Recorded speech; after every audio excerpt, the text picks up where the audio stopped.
Da revista número 3, O Espírito Santo, hoje a lição número 11, Sinais e Maravilhas. Vamos ler junto esse versículo. E Estevão, cheio de fé e de poder, fazia prodígios e grandes sinais entre o povo. Atos 6, 8. Então, eu já falei nas outras lições sobre a minha pesquisa que eu tenho feito em relação ao Espírito Santo para preparar essa revista. Eu li muito, e um dos métodos que eu usei com frequência para preparar esses estudos é a chave bíblica. Claro que hoje em dia não se usa mais aquele livro de papel, de abrir e procurar ali, mas procura lá num site todos os versículos da Bíblia onde aparece a palavra Espírito Santo.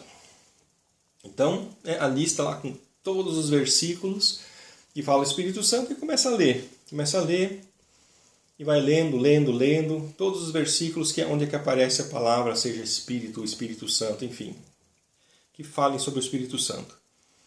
E aí, uma das conexões que sempre existe, como também algumas semanas atrás nós estudamos sobre, por exemplo, a palavra poder, na lição número 9. Não está escrito assim diretamente, o Espírito Santo é poder, ou uma coisa assim. Talvez até esteja mais ou menos desse jeito. Mas a quantidade de palavras que aparecia sobre isso me deixou assim tão impactado. Pensei, peraí, tenho que escrever uma lição sobre isso porque é muito. E a mesma coisa aqui, sinais e maravilhas, a mesma coisa. Que muitas situações no Novo Testamento conectam isso. Que as pessoas receberam o Espírito Santo e aconteceram milagres. Então, essa conexão é muito frequente. Então, por isso a necessidade de falar sobre isso. Conectar o Espírito Santo aos milagres. A gente poderia falar sobre milagres em outro lugar. Ou nem falar sobre milagres, Mas a gente é obrigado a falar sobre milagres, porque a Bíblia conecta isso muito claramente.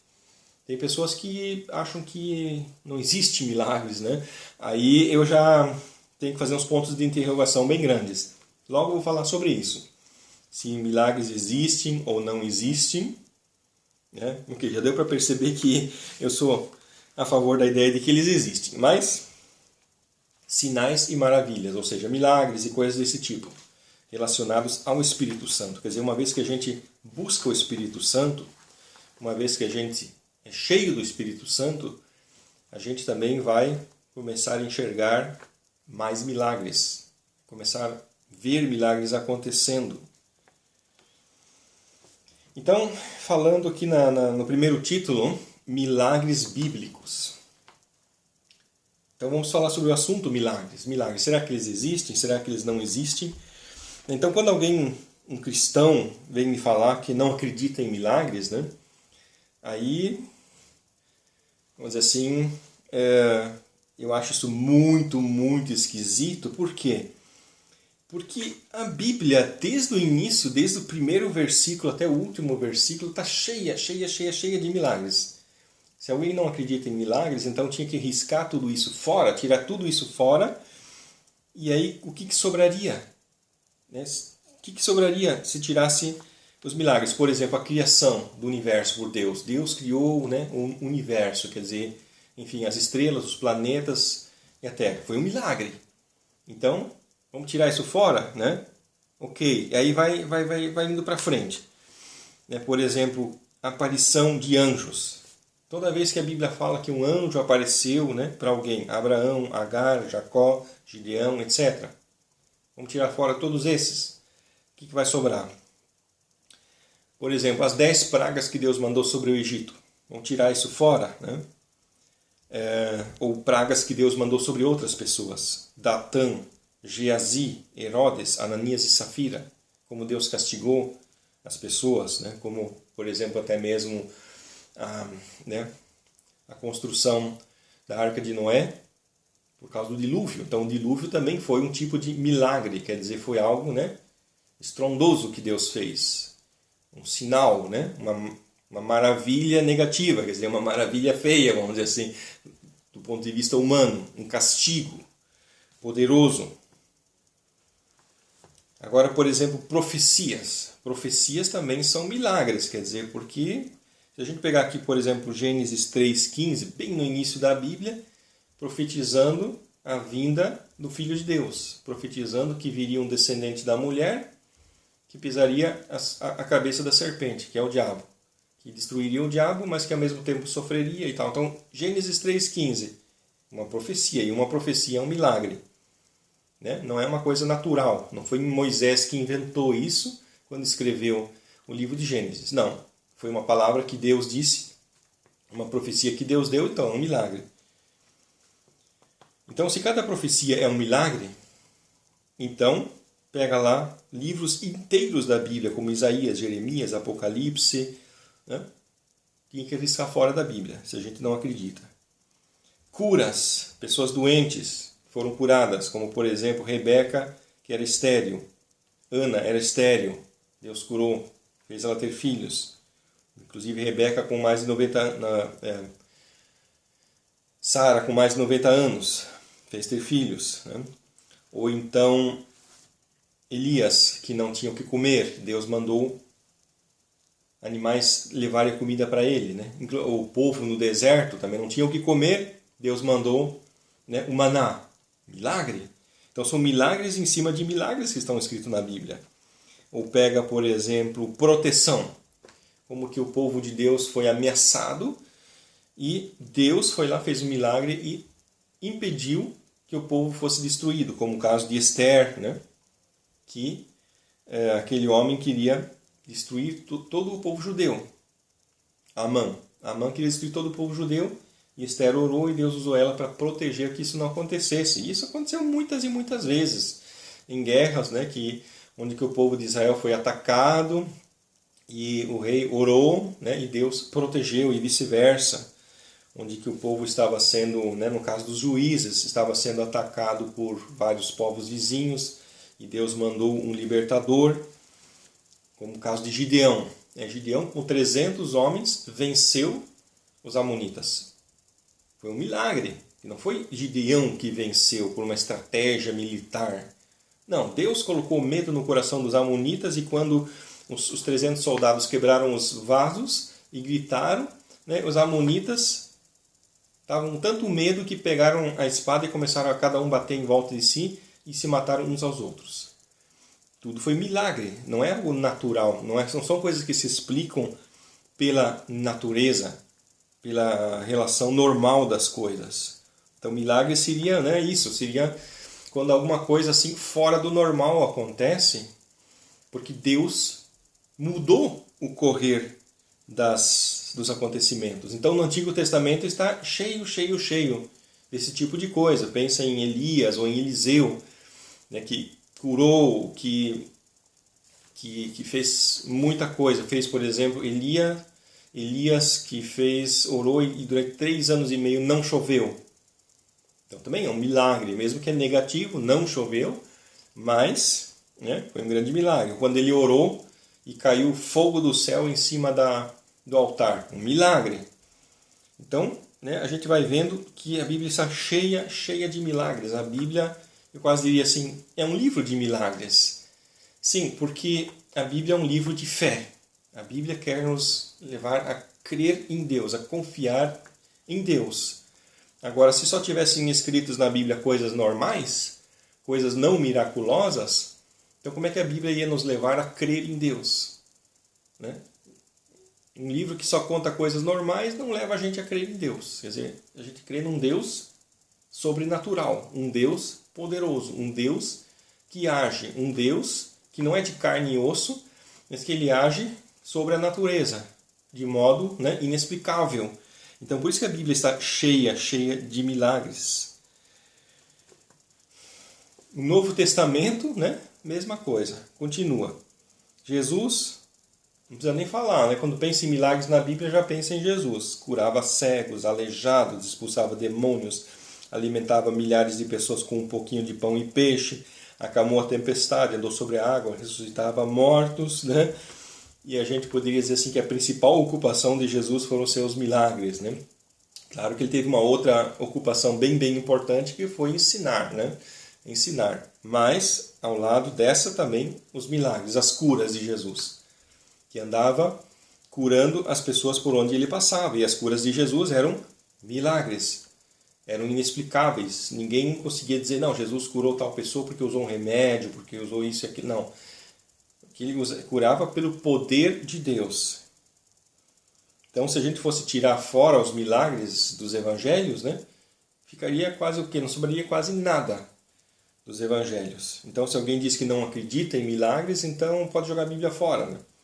E dali para frente a coisa continua, a coisa não para, quer dizer, Atos dos Apóstolos. Jesus já não está mais no meio das pessoas, os milagres continuam. Curas até sem contato, Atos 5,15 e Atos 19,12. Quer dizer, fala que Pedro caminhava e a sombra dele caía sobre as pessoas. Ele não encostava nas pessoas e as pessoas eram curadas. Ou Paulo, as pessoas pegavam o lenço de Paulo, que estava preso, levavam para a casa das pessoas e as pessoas, quando encostavam no lenço de Paulo, eram curadas. Então a coisa foi se tornando até mais forte depois, né, de Jesus. Jesus disse que coisas até maiores farão os que creem em mim. Até coisas maiores, né? Quer dizer, Jesus não fala que as pessoas eram curadas porque Jesus passava e a sombra de Jesus batia nas pessoas e elas eram curadas. Mas de Pedro se fala isso, né? Ou de que as pessoas pegassem um lenço de Jesus, levassem para algum lugar e elas eram curadas. Mas de Paulo se fala isso. Expulsão de demônios, ressurreição de mortos, libertação da prisão, cobras venenosas picando sem efeito, falar em outros idiomas, aparecimento de línguas de fogo, audição da voz de Deus, teletransporte, né? Que Filipe foi teletransportado para um outro lugar, lá onde estava Foi teletransportado, acho que foi depois, né? Depois que ele pregou para o eunuco, foi teletransportado de volta para Antioquia ou Samaria. Enfim, teletransportado. Então, muitos milagres. A Bíblia está cheia de milagres.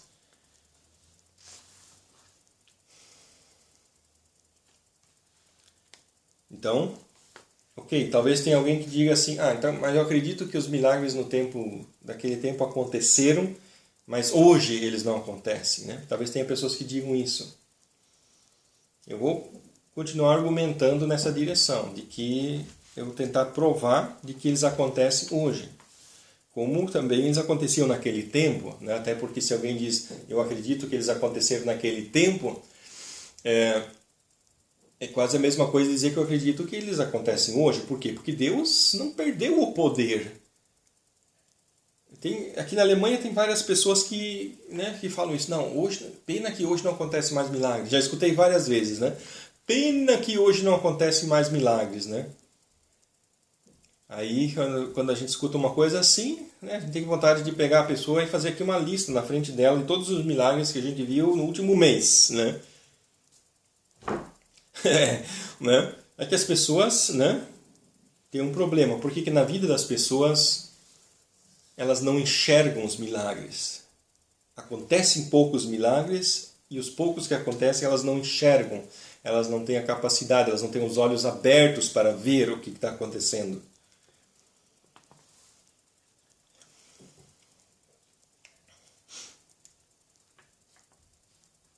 Sinais e maravilhas andam de mãos dadas com a fé. Então, se alguém crê em Deus, crê na existência de Deus, crê que Deus é quem Ele diz que é, ou seja, todo-poderoso. Tem muita gente que está lá, né? Creio em Deus Pai Todo-Poderoso, Criador do céu e da terra, né? Agora, quando fala que, né, sobre milagres, falam que não acreditam, né? Então, por que falar que Ele é todo-poderoso? Creio, né, que Ele é todo-poderoso. Ele tem poder para fazer milagres. E é necessário que Ele faça milagres também, porque se a gente diz assim, eu creio em um Deus todo-poderoso, né, mas que não faz nada, né? Então, peraí, se Ele é todo-poderoso e não faz nada, então isso é uma mentira, né? Então, eu creio em um Deus todo-poderoso e eu estou vendo Ele fazer ações poderosas. Uma coisa confirma a outra. As ações poderosas de Deus confirmam que Ele é poderoso.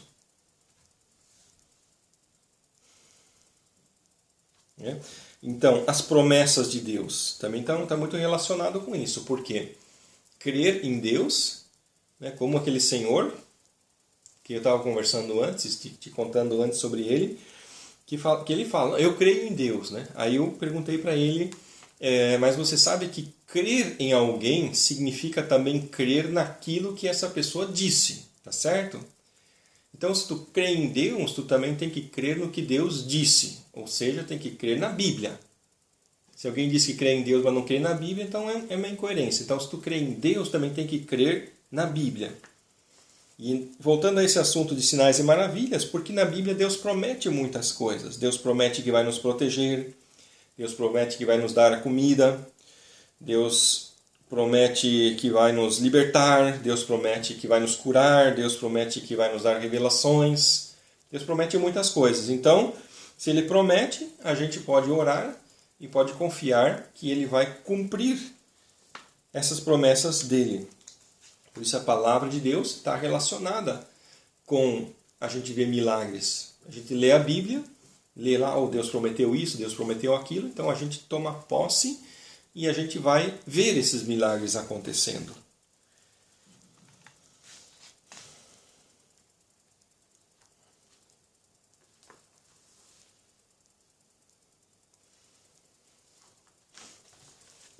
Ao mesmo tempo, isso demonstra o amor e cuidado e a proteção de Deus. Quer dizer, Deus, ele faz os milagres dele por quê? Acabei de falar. Para nos proteger, para nos cuidar. E interessante que os fariseus, já no tempo de Jesus, falavam para ele, faça um milagre para que creiamos em ti. E Jesus não fez o milagre. Quer dizer, seria muito fácil, de ele dizer, então tá, vamos fazer um milagre e vocês agora vão ser meus discípulos, E Jesus não fez. E assim também tem pessoas hoje que falam assim, você acredita em milagres? Então faça um milagre, Eu quero ver um milagre, E exatamente essas pessoas nunca vão ver um milagre, Porque na verdade elas não querem crer. Porque se elas crescem, se elas tivessem vontade de crer, os olhos delas iriam se abrir para todos os milagres que já aconteceram na vida delas até ali, e que elas não viram, não perceberam. Não precisa que se façam mais um milagre, porque já foi feito tantos milagres. E tem mais um motivo, que Deus, eu sempre falo assim, uma palavra um pouco engraçada, parece assim que eu estou querendo fazer uma piada, mas é uma piada que tem muita verdade dentro dela, que é que Jesus nunca curou pessoas saudáveis. E Jesus nunca deu comida para pessoas que estavam com a barriga cheia. Uma pequena piada, mas que nos leva a pensar no quê? Se tu quer ver um milagre, então você tem que estar doente. Ou você tem que estar com fome. Aí Deus vai fazer um milagre. Então toda vez que você estiver doente, com fome, com problemas, com dificuldades, com falta de trabalho, falta de dinheiro, falta de sei lá o quê, ali é que você vai ver o milagre de Deus. Você pode ver o milagre de Deus. Se você orar, pedir para Deus resolver aquele problema, aí você vai ver Deus resolvendo e você vai ver o milagre de Deus. Agora, quando você está bem, quando você tem dinheiro, quando você tem tudo, quando você tem saúde, quando você tem força, quando você tem tudo que precisa, aí você não vai ver o milagre de Deus. Claro, você já tem tudo, tá bem. Então, quando a gente passa por dificuldades, uma das coisas boas que existe na dificuldade é isso, aí a gente vai orar e a gente vai ver Deus agindo, fazendo um milagre, e aí a gente vai ter uma confirmação da nossa fé. A gente vai, puxa, valeu a pena crer, porque eu criei e vi Deus fazendo, quando a gente está numa dificuldade. Aqui eu usei um versículo, Mateus 22, 29, que é aquele versículo principal da nossa missão, que a nossa missão tem o logotipo daquelas duas pegadas, quer dizer, duas marcas de sapato, e essas duas marcas de sapato, elas simbolizam exatamente este versículo, que é Mateus 22, 29. Jesus, porém, respondendo, disse-lhes, Errais não conhecendo as Escrituras nem o poder de Deus. Mateus 22, 29. Quer dizer, a necessidade de conhecer essas duas coisas. Que como dois sapatos, que são o contrário. Você não pode usar o pé direito dentro do sapato esquerdo, nem vice-versa, porque não encaixa. Mas, ao mesmo tempo, você também não pode dizer, eu vou usar um sapato só no pé direito, no outro eu vou andar descalço. Também não dá certo. Quer dizer, precisa das duas coisas. E elas são diferentes, mas elas se complementam. E assim, aqui são essas duas coisas. Conhecer as Escrituras e conhecer o poder de Deus. As Escrituras é o quê? É um livro de papel, de tinta. O poder de Deus, né? Não é um livro. O poder de Deus não dá para dizer, ele está aqui, ele está ali, alguma coisa assim. Mas ele existe. E a gente precisa conhecer. Não basta conhecer a Bíblia. Precisa conhecer o poder de Deus, ou seja, conhecer um Deus que age, um Deus que faz coisas, um Deus que faz coisas fora da nossa explicação, que a gente não consegue entender.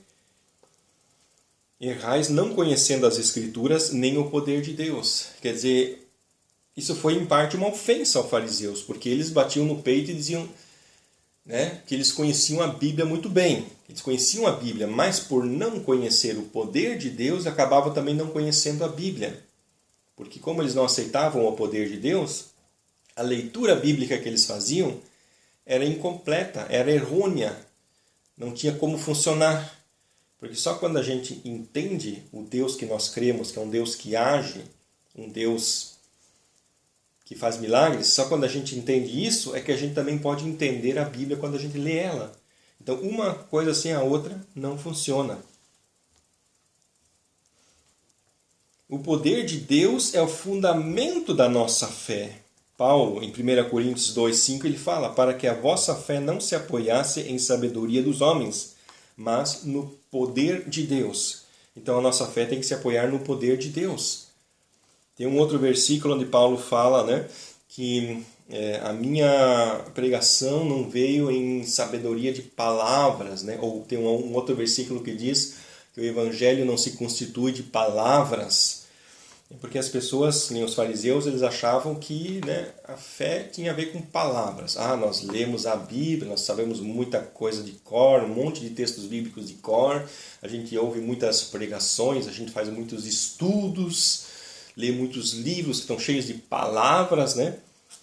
E, não é errado, as palavras não são erradas, elas não são de desprezar, mas o problema é que essas palavras, elas são mortas quando não estão cheias do poder de Deus, quando não são inspiradas pelo poder de Deus. Elas são inúteis, elas são vãs. Então a nossa fé, ela tem que se apoiar no poder de Deus.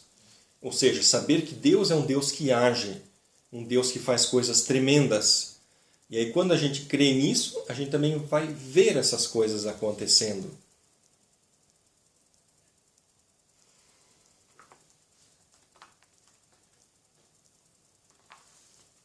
Aí tem pessoas que dizem, eu só creio no que vejo. Esse é o próximo título. Fé e milagres. Tem pessoas que dizem, eu só creio no que eu vejo. Só creio no que eu vejo, né? E essa frase, ela é uma contradição em si mesma. Eu só creio no que vejo é absurdo. É uma absurdidade lógica. Por quê? Porque a fé, a palavra fé, significa a gente acreditar em algo que a gente não vê. Em algo que a gente não vê. Em algo que a gente não tem como provar. E fé significa isso. Acreditar em algo que a gente não tem como comprovar. Então tem pessoas que acreditam em fadas, né? Elas não existem. Mas as pessoas acreditam. Tem algumas pessoas que acreditam nisso. Mas elas não veem. Então elas estão acreditando em algo que elas não veem. Nós acreditamos em Deus, que nós não vemos, mas Deus existe. Então nós estamos crendo, confiando que existe um ser que a gente não vê. Mas a gente confia que ele existe, mesmo que a gente não vê. Então aqui Hebreus 11:1, né, fala sobre isso, o famosíssimo versículo que fala sobre a fé. A fé é a certeza de coisas que se esperam, a convicção de fatos que não se veem. Hebreus 11:1. A gente não vê a Deus, não vê um monte de coisa, não vê Jesus. Né? Hoje a gente não está vendo Jesus, não vê o diabo, não vê os demônios, não vê os anjos, não vê um monte de coisas que a gente não vê. Mas a gente crê, porque a Bíblia fala que eles existem, então a gente crê. Então se alguém falar assim, eu só creio no que eu vejo, né? É uma contradição, porque eu estou vendo aqui na minha frente, né? Estou vendo essa mesa, por exemplo, estou vendo. Então, se eu disser eu creio nessa mesa, né? É uma absurdidade lógica. Por quê? Porque aquilo que a gente vê não pode ser um objeto de fé, mas sim é um objeto de conhecimento. Eu sei que essa mesa está aqui. Ela está, né, fisicamente diante de mim. Então, não tem nada a ver com fé. Então, se alguém diz eu só creio no que eu vejo, é uma absurdidade. Crer tem exatamente a ver com isso. Crer em coisas que a gente não vê. Para tentar provar que todo cristão é obrigado a crer em milagres. Toda pessoa que fala, eu creio em Jesus Cristo, né? Eu creio na Bíblia, toda pessoa que fala isso é obrigado a crer em milagres. E com isso, para provar isso, eu tenho aqui o próximo título que fala Pequenos e Grandes Milagres. Porque eu até hoje não conheci nenhum cristão que não ora, né? Até o cristão mais tradicional, mais morto na fé, ele faz algum tipo de oração. Algum tipo de oração. Quer dizer, quando ele está com um problema, ele ora, ele pede a Deus, me cura, me ajuda, alguma coisa assim. Então, né, até porque seria uma contradição alguém ser um cristão e dizer eu sou um cristão, mas eu não oro, né? Seria uma contradição, porque a oração é uma parte essencial do ser cristão. Então, o cristão ele tem que orar, é lógico, todo cristão tem que orar, faz parte da oração. E qual é uma das coisas assim principais ou bem importantes da oração? É os pedidos, o que a gente pede a Deus, alguma coisa, a gente pede alguma coisa. Né? Por exemplo, digamos que alguém está lá com uma gripe e pede a Deus, Deus me cure dessa gripe, né? Aí ainda vai demorar 3 dias e a pessoa fica boa da gripe. Passou mais 3 dias e ficou boa da gripe. Aí a pessoa diz assim, Deus não fez um milagre. Eu orei para Deus me curar da gripe, mas demorou 3 dias para mim ficar bom, né? Só que eu diria assim, sim, se tu não tivesse orado, quantos dias teria demorado então? Talvez teria demorado 4 dias, talvez teria demorado 5, 6, uma semana. Então foi um milagre pequenininho. Deus fez a gripe ficar 1 ou 2 ou 3 dias mais curta. Foi um milagre pequenininho. Então tem pessoas que acham que um milagre pequenininho não é milagre. Eu digo sim, tudo que Deus faz para a gente é um milagre. Porque a natureza, vamos dizer assim, ela funciona, ela tem o seu ritmo de funcionamento. E quando alguma coisa foge a esse ritmo de funcionamento da natureza, então é um milagre. É uma coisa sobrenatural que acontece. Então, por exemplo, tem pessoas que quando ficam com resfriado, oram, Deus me cura desse resfriado. Agora, quando estão com câncer, eles não oram, Deus me cura desse câncer. Por quê? Porque eles acham, não, Deus pode curar resfriado, mas câncer não pode. A força de Deus, ela alcança, né, o que precisa para curar um resfriado. Agora o câncer está fora, né? Deus é menor que o câncer, né?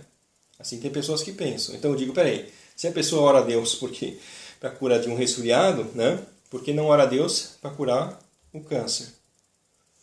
Porque as pessoas fazem de Deus um Deus pequeno.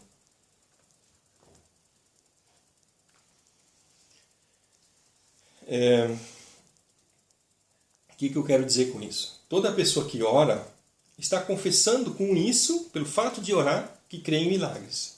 Por quê? Porque tudo que se pede para Deus é porque você está pedindo algo que você, né, por você mesmo não conseguiria fazer. Se tu pede, Deus, eu tenho que amanhã pagar uma conta e não tenho dinheiro, me ajuda, né? Então, porque você não consegue fazer aquilo, está fora do teu alcance e você pede para Deus. Então, você pede para Deus alguma coisa. Ou, enfim, tudo que você vai pedir a Deus, né, são geralmente coisas que a gente mesmo não consegue. Então, se alguma pessoa está com a conta bancária cheia de dinheiro e vai lá e pede, Senhor, eu amanhã tenho que pagar uma conta, me ajuda, né? Seria ridículo, seria absurdo. Então só faz sentido se a pessoa não consegue. Então tudo que a gente pede a Deus são coisas que a gente não consegue e que a gente pede para Deus, para fazer, para Ele ajudar. Então, independente de qual é o cristão, se ele mora em que lugar do mundo, seja na China, ou no Brasil, ou nos Estados Unidos, toda pessoa que está orando, está pedindo alguma coisa para Deus, ela está dizendo que ela acredita que Deus, né, pode fazer alguma coisa. Ela está confessando isso. Só que as pessoas não acreditam, talvez, isso, que Deus pode separar um mar hoje, né? Ou que Deus pode mover uma montanha, tirar uma montanha desse lugar e colocar num outro lugar, ou que Deus pode curar uma pessoa com câncer, ou que Deus pode dar dinheiro para quem não tem dinheiro. Então as pessoas aqui, não, eu creio que Deus pode curar um resfriado, ou me ajudar a pagar uma conta, mas curar uma doença bem complicada Ele não tem poder, né? Então eu pergunto, peraí, que espécie de cristão é esse? Você acredita que Deus pode fazer uma coisinha pequena, mas não pode fazer uma coisa grande? Que Deus é esse no qual ele acredita. Né? Então, porque as pessoas confundem milagres. Eles acham que milagre é só coisa grande. Milagre é só ressuscitar um morto, curar um cego. Isso é milagre, né? Agora, curar uma gripe, curar uma infecção, ou curar isso não é milagre. Claro que é milagre, né? Também é milagre se a gente pede a Deus e Deus ajuda. Né? Muitos falam, não, mas o médico ele vai me curar, né? O médico vai me curar. Deixa eu ver se vamos falar sobre isso. Né? Lá a gente, daqui 2 páginas, tem uma parte que fala sobre isso. Como é que fica o médico? Então, os médicos não curam as pessoas? Vamos ver sobre isso.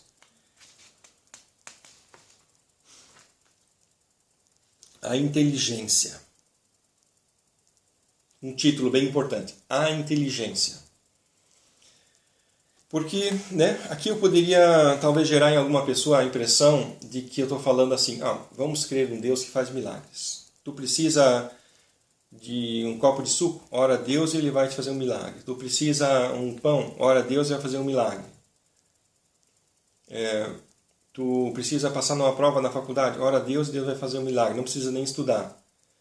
Não é isso que eu estou falando. Eu estou falando, né, de outra coisa. Como é que podemos entender? Deixa eu falar muito claramente que o cristão ele deve usar a sua inteligência ao máximo. Peraí, como é que uma pessoa pode usar a inteligência ao máximo e ainda acreditar em milagres? Eu digo, vamos separar as coisas. A inteligência está aqui para ser utilizada nas coisas relacionadas à natureza. Então, como eu disse, essa mesa, estou vendo essa mesa. Então, para essa mesa, eu não preciso acreditar em milagres. Se eu quiser analisar esta mesa, estudar essa mesa, ver que tamanho ela tem, quanto ela pesa. Para isso eu pego uma balança, eu peso, eu pego um metro e meço ela e tudo. Para isso eu não preciso orar a Deus, Senhor, quantos metros essa mesa tem? Não, eu pego 1 metro e meço. Senhor, quantos quilos essa mesa tem? Não, seria ridículo. Vou lá e pego a balança e peso. Isso vale para todas as outras coisas. Né? Se eu quero construir uma máquina, né, eu não peço, Senhor, como é que eu... Né? Claro, a gente pede iluminação para Deus ajudar a gente a construir uma máquina, mas, vamos dizer, montar uma máquina. Né? Ler lá o manual de instruções, tem essa peça que encaixa com aquela, encaixa e monta, pronto. Eu uso a minha inteligência. Então a inteligência, ou os cientistas, os físicos, os químicos, né? Eles têm lá as fórmulas, as regras, as coisas, eles estudam aquilo, aplicam aquelas regras, aquelas fórmulas, porque são coisas dentro da natureza. E ali a gente aplica a inteligência. Então o cristão ele tem que aplicar a sua inteligência ao máximo. Mas tem coisas que fogem do âmbito da natureza. Tem coisas que ultrapassam esse âmbito. As coisas sobrenaturais. E as coisas sobrenaturais, ali é que entra a questão de fé. Então vamos separar o que é natural e o que é sobrenatural. Para a gente poder utilizar nossa inteligência ao máximo e, ao mesmo tempo, usar nossa fé ao máximo. São 2 coisas que a gente pode fazer. É só separar. Só separar. Claro que muitas pessoas estão usando a sua inteligência de modo errado, como os moradores de Nazaré. Porque os moradores de Nazaré, eles pensaram, esse aí é o carpinteiro. Ele cresceu entre nós, até aqui há 2 anos atrás ele ainda estava lá fazendo os trabalhos de carpintaria, e agora está pregando e está curando as pessoas. Então Jesus só pôde curar poucas pessoas ali porque não acreditavam nele. Porque não creram. Quer dizer, as pessoas estavam doentes, mas aplicaram a inteligência. Disseram, não, esse é um carpinteiro. Carpinteiros não podem curar, né? Então, aplicaram a inteligência de modo errado e por isso não puderam ser curados. Eles tinham toda a chance de ser curados. Mas não, porque aplicaram a inteligência nesse assunto que tinha a ver com o quê? Com o sobrenatural. Eles misturaram o natural com o sobrenatural e por isso não foram curados. Devido à natureza das coisas, sinais e maravilhas requerem fé. Milagres, a gente precisa orar a Deus, crer, que Deus vai cumprir a palavra dele para ver milagres. Então, o que acontece? As pessoas que se apoiam de modo errado na sua inteligência acabam não tendo a fé suficiente, a fé correta para ver Deus agir, porque duvida da ação de Deus. Agora um próximo assunto um pouco diferente. O nome de Jesus. O nome de Jesus, tem a ver com milagres. E sinais, maravilhas, respostas de oração sempre se baseiam na autoridade do nome de Jesus. O nome de Jesus tem poder. O nome de Jesus tem poder. Mas não é um poder mágico. Sabe, quando eu era criança, as pessoas falavam assim, olha, você faz a oração, mas tu quer receber o que tu pede na oração, tu tem que sempre terminar a oração com aquela frasezinha, em nome de Jesus, amém. Se tu terminar a oração com essa frase, Deus é obrigado a te dar isso que você está pedindo, porque você terminou a oração com essa frase, porque Jesus disse, tudo que pedires em meu nome, recebereis. Então Deus é obrigado a dar para a gente se a gente pedir lá com essa frase no final da oração. Então, as pessoas que pensam assim não entenderam do que se trata. Não se trata uma frase mágica, como o caso dos exorcistas judeus de Atos 19, que eles achavam que era uma frase mágica. Eles chegaram para os demônios e falaram, demônios, em nome do Jesus que Paulo prega, saiam desse possesso, E o que aconteceu? O possesso maltratou, bateu em todos os exorcistas. Por quê? Porque eles acharam que era uma fórmula mágica. Bastava falar isso, essa frase, em nome de Jesus. Só que não é assim. A frase em nome de Jesus significa na autoridade de Jesus, ou seja, como representante de Jesus. E só quando a gente tem Jesus no coração e está também sintonizado com Ele, ou seja, está cheio do Espírito Santo, ou seja, que aquilo que a gente está fazendo é inspirado, é conduzido por Jesus, é só ali que Jesus vai agir. Quando a gente falar alguma coisa, em nome de Jesus aconteça tal coisa, em nome de Jesus aconteça outra coisa, vai acontecer se essa palavra, antes de sair da boca da gente, ela foi gerada no coração da gente por Jesus. Só assim é que as coisas vão acontecer.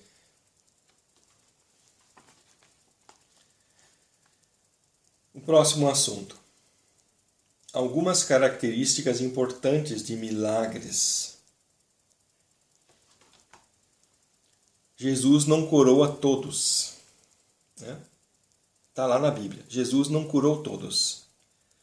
E também aconteceu o milagre de o apóstolo Pedro ser libertado da prisão, mas teve outros que foram jogados na prisão e morreram, foram mortos dentro da prisão.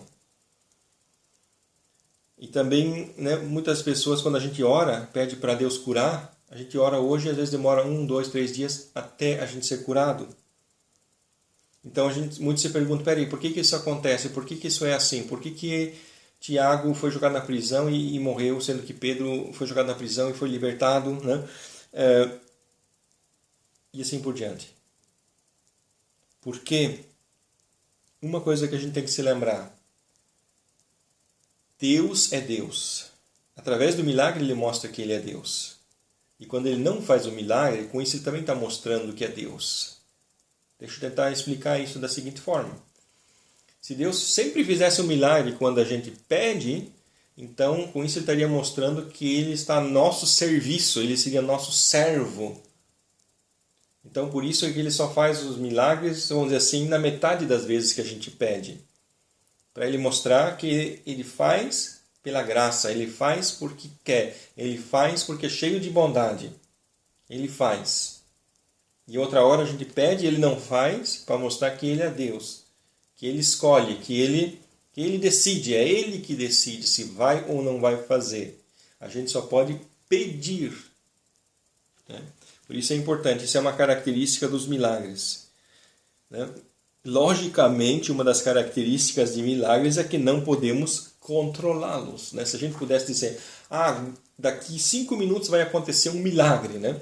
Então já não seria milagre, porque se a gente puder prever um milagre, então já não é milagre. Quer dizer, se a gente disser, olhou lá na previsão do tempo, amanhã vai chover. Por que eles estão falando isso? Porque eles analisaram no computador as informações dos ventos e disso e daquilo, das temperaturas, e calcularam isso, que amanhã não, vai chover ou não vai chover. É um cálculo matemático que se faz. E assim se refere a todas as coisas. Se a gente diz, eu vou abastecer meu carro, vou botar tantos litros de gasolina e vou ir até a cidade tal. Porque a gente sabe que aquela cidade está a tantos quilômetros de distância e o carro gasta tantos quilômetros de combustível para cada quilômetro, então vai precisar de tantos litros para chegar até aquele lugar. Então isso é algo previsível, a gente pode prever. O avião, o avião antes de decolar, ele tem que colocar o combustível suficiente para chegar no destino. Então os pilotos fazem o cálculo, nós vamos voar até o aeroporto tal, que fica a tantos quilômetros de distância, e o avião gasta tantos litros de combustível, quilos de combustível por quilômetro, então tem que fazer o cálculo, a multiplicação e mandar botar tantos quilos de combustível lá dentro para que ele possa chegar ao destino. É um cálculo, né? Então o piloto vai dizer, nós vamos ter combustível para chegar ao destino. Mas não é um milagre, é um cálculo matemático. Então tudo o que é previsível humanamente não é milagre. Milagres são sempre imprevisíveis. A gente nunca sabe se um milagre vai acontecer, porque quem sabe que um milagre vai acontecer, então não é milagre. Né? É a essência da questão, é exatamente isso. O milagre é sempre algo surpreendente, algo imprevisível. Mas mesmo que milagre é algo imprevisível, a Bíblia ensina a gente a pedir. Pedir e dar-se-vos-á. Não quer dizer que Deus é obrigado a dar alguma coisa para a gente. Ele dá porque ele é cheio de bondade, cheio de graça, e ele diz, pedi e dar-se-vos-á. Então a gente pede e Deus dá. E dá muito, e dá muitas e muitas vezes. Às vezes eu falo para as pessoas assim que Deus responde quase todas as minhas orações. As pessoas ficam assustadas quando eu falo um negócio desse. Não acreditam, mas é verdade. Mas por quê? Por vários motivos. Uma delas é porque eu oro com seriedade.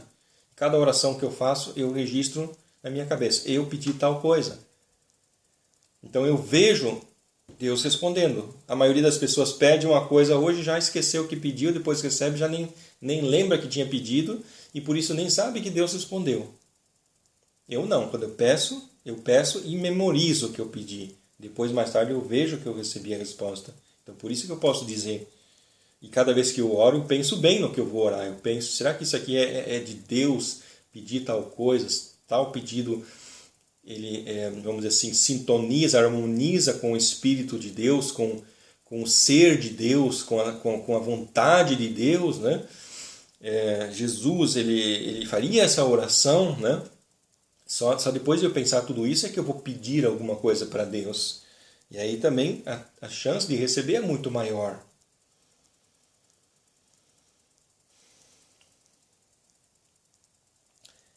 Próximo título chama Abuso.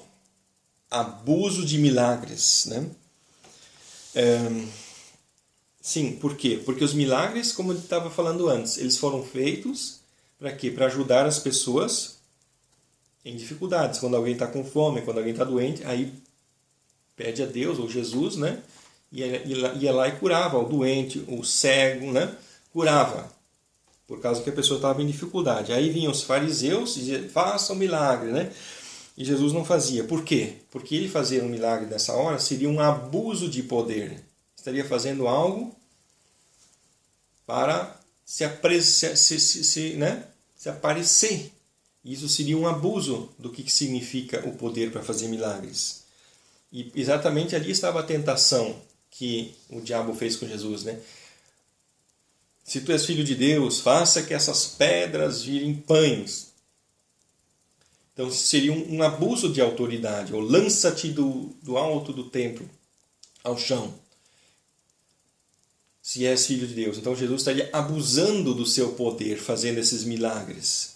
E isso seria totalmente contra a vontade de Deus. Deus não... Isso seria um pecado, seria a gente se colocar no lugar de Deus. Eu não sei explicar bem qual é o pecado que está por trás desse abuso no poder de fazer milagres.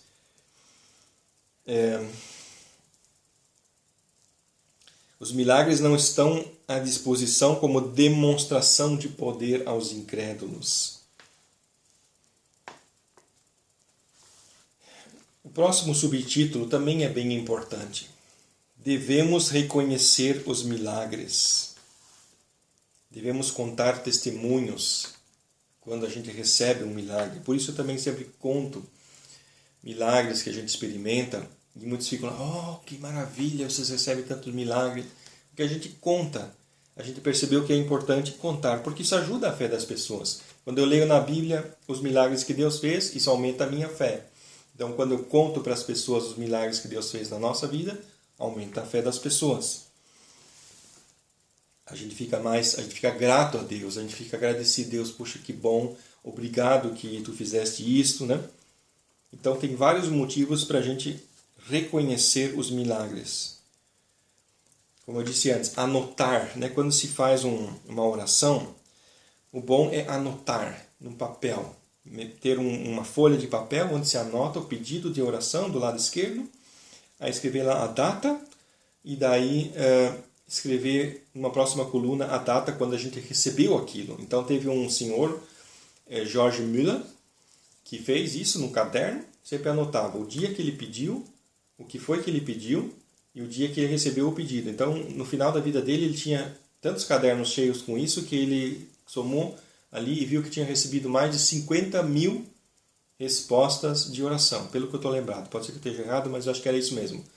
Durante a vida dele, que Deus usou ele poderosamente para construir não sei quantos orfanatos, alimentar quantas mil crianças, órfãos, pagar o salário dos funcionários e tudo mais, tudo pela fé, só orando.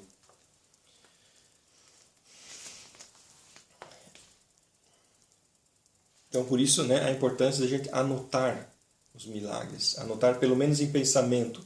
Quando a gente pede alguma coisa, marcar bem na cabeça, eu pedi tal coisa, para quando a gente receber, pensar, ontem ou semana passada eu tinha pedido aquilo, hoje eu recebi, então foi um milagre, Deus agiu. Né? E existe quase que um círculo da fé. Quer dizer, quando a gente vê o milagre acontecendo, isso aumenta a fé da gente. Né? Claro, quando você vê um milagre, você fica com mais fé. Tendo mais fé, você fica com mais coragem de pedir mais coisas. Né? Quando surgir mais uma dificuldade, você fica com mais coragem de logo ir lá e pedir. Né?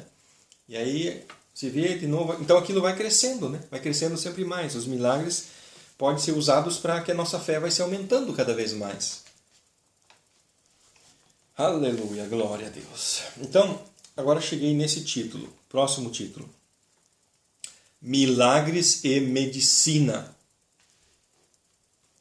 Talvez depois de ter escutado tudo que eu falei aqui, algum vai dizer, então eu não vou mais procurar um médico, Deus vai fazer milagre, Deus vai me curar. Quando estiver doente eu vou orar, Deus vai me curar e pronto. Já, vamos dizer assim, né, já ouvi, ou já conheci pessoas que pensam assim, que são tipo assim, então se é Deus que faz milagre, então quando a gente fica doente tem que pedir a Deus. E se a gente for no médico, então é pecado, porque está negando o poder de Deus. E eu digo que não. Eu vejo o quê? Eu vejo que médicos não têm poder de curar e remédios também não têm poder de curar. mas que médicos e remédios são ferramentas de Deus. Assim como Deus usa a oração, Deus usa o médico e usa o remédio. Da mesma maneira. Então, quando a gente está doente, o que a gente faz? A primeira coisa é orar. Orar, pedir para Deus curar a gente. E se Deus não curar, a gente vai no médico. E se a gente vai no médico, também temos que orar, né? Porque quando nós chegamos aqui nessa cidade de Marne, levamos nossos filhos em um médico, quando estavam doentes. Mas o médico deu alguns remédios e aqueles remédios não ajudaram nossos filhos. Aí fomos num outro médico. E aquele médico também não acertou os remédios. Não, sabe quando o médico dá uns remédios e a gente toma os remédios e parece que não é aquela cura, assim. É um negócio assim mais ou menos, assim, né? Né? Aí depois de um tempo eles ficaram doentes de novo. A gente foi num outro médico, né? E de novo a mesma coisa. A gente, peraí, o que está acontecendo, né? Aí que a gente foi orar assim, Senhor, mostra-nos um médico que vai ser um instrumento teu para curar nossos filhos. Aí nós oramos isso e Deus nos levou a um determinado médico, um senhor já idoso, e esse era uma bênção. A gente levava lá, ele conversava com a gente, via os problemas que a gente tinha, dava os remédios, a gente ficava bom. Né? Então, até mesmo a escolha do médico, né, é um milagre. Até mesmo a gente encontrar um médico que faça um diagnóstico correto também é um milagre. Né? Então, a gente tem que orar sempre, sempre, sempre. Não tem nada que a gente possa dizer assim, não, isso aqui eu vou fazer e não preciso de oração. Né? Tudo o que a gente faz, a gente pode orar e Deus vai iluminar. Tem muitas pessoas que ficaram doentes por terem sido tratadas errado por médicos. Eu já conheço várias pessoas que dizem, nunca mais vou no médico. Por quê? Porque me operaram e fiquei pior do que estava antes. Conheço várias pessoas. Né? Então, acontece do médico lá esquecer uma tesoura dentro da barriga do paciente, enfim, coisas desse tipo acontecem mais do que se imagina. Né? Então, a gente orar para Deus dar o médico certo, para proteger até mesmo a mente do médico, para ele fazer a operação do modo certo, e assim por diante, etc. Né? Orar é bem importante. Tarefas da igreja. Já estamos terminando. Tarefas da igreja, o último título. Então, estudamos sobre os milagres, sinais e maravilhas, e lemos em Mateus 10, 8, que Jesus disse aos seus discípulos, curai os enfermos, limpai os leprosos, ressuscitai os mortos, expulsai os demônios. De graça recebestes, de graça dai. Mateus 10, versículo 8. Jesus mandou seus discípulos fazerem isso, e dado que eu sei que milagres continuam existindo hoje, que Deus continua agindo através da oração, que Deus continua fazendo esse tipo de coisa, então eu entendo que esse mandamento continua existindo. Continua existindo, de a gente ajudar as pessoas. Claro, por quê? Porque o Evangelho tem muito a ver com isso, de a gente ajudar as pessoas. Ajudar elas a encontrar a paz de espírito, a salvação eterna, o perdão dos pecados, mas também ajudar os que estão com fome, ajudar os doentes. Claro que eu posso ajudar um doente dando um remédio para ele, dando uma carona para ele ir até o médico. Ok, posso ajudar dessa forma, mas eu posso ajudar orando por ele e talvez ele seja curado. E assim por diante. Continua valendo a mesma coisa. Né? Só que muitos não fazem porque não entendem que esse mandamento, né, está no imperativo. Curai. Né? É imperativo. Limpai os leprosos, ressuscitai os mortos, expulsai os demônios. Né? É imperativo, Jesus está mandando. Então é uma tarefa nossa também. Entre tantas, né, que a gente tem, fazer essas coisas. Né? Poderes miraculosos e curas são parte da igreja. Aqui, 1 Coríntios 12, 28. Né? Deus definiu o jeito que suas igrejas fossem organizadas. A igreja. Como a igreja tem que funcionar? Temos que ler na Bíblia. A Bíblia nos mostra como que uma igreja tem que funcionar. Não somos nós que temos que inventar de que jeito a igreja tem que funcionar. Não. A Bíblia fala. Deus mandou seus profetas e apóstolos escrever na Bíblia como que ele quer que a igreja seja. E 1 Coríntios 12, 28 nos fala sobre isso. E a uns pôs Deus na igreja. Né? Fala que Deus colocou na igreja certos tipos de pessoas para fazer algumas coisas. Primeiramente apóstolos, em segundo lugar profetas, em terceiro doutores, depois milagres, depois dons de curar, socorros, governos, variedade de línguas. 1 Coríntios 12, 28. Está falando o quê? Se alguém lá tem um dom de curar na igreja, porque Deus colocou a pessoa lá. Se na igreja existe um missionário, né, que a palavra apóstolo traduzida para o português seria missionário. Se Deus colocou um missionário, é porque Deus colocou ele para ser missionário. Se existem os doutores, quer dizer, as pessoas estudadas na Bíblia, conhecem bem bastante a Bíblia. Se existem essas pessoas, é porque Deus colocou elas. Pelo menos teoricamente, tem alguns que se fazem a si mesmos, vamos dizer, por vontade própria. Mas vamos dizer assim, né? O certo é o que? Deus, ele constrói a igreja. Não é o homem que constrói a igreja de Deus, é Deus. Né? Normalmente o correto seria que Deus constrói a igreja dele e nesta construção, que continua valendo até hoje, esse versículo 1 Coríntios 12, 28, está ali. Além dos apóstolos, ou seja, além das pessoas que são os líderes, as autoridades de Deus, também tem ali milagres, dons de curar, né? Faz parte. Como, por exemplo, socorros. O que seria socorros? Né? Pessoas que têm o dom de ajudar. Ajudam os outros que estão em dificuldades, socorrem pessoas que estão em dificuldades. É uma tarefa da igreja que Deus coloca dentro da igreja pessoas que gostam de fazer isso, ajudar pessoas que estão em dificuldades. Governos, quer dizer, pessoas que sabem administrar, administradores, pessoas que administram bem a igreja. Deus coloca na igreja. Variedades de línguas, pessoas que sabem falar vários idiomas dentro das igrejas. Deus coloca dentro das igrejas. Mas também, né, milagres, dons de curar, faz parte. Não é só milagres. Né? Tem igrejas que só enfatizam milagres, que acham que milagre é tudo. Não, é uma parte. Como tem aquele versículo, Mateus 22, 29.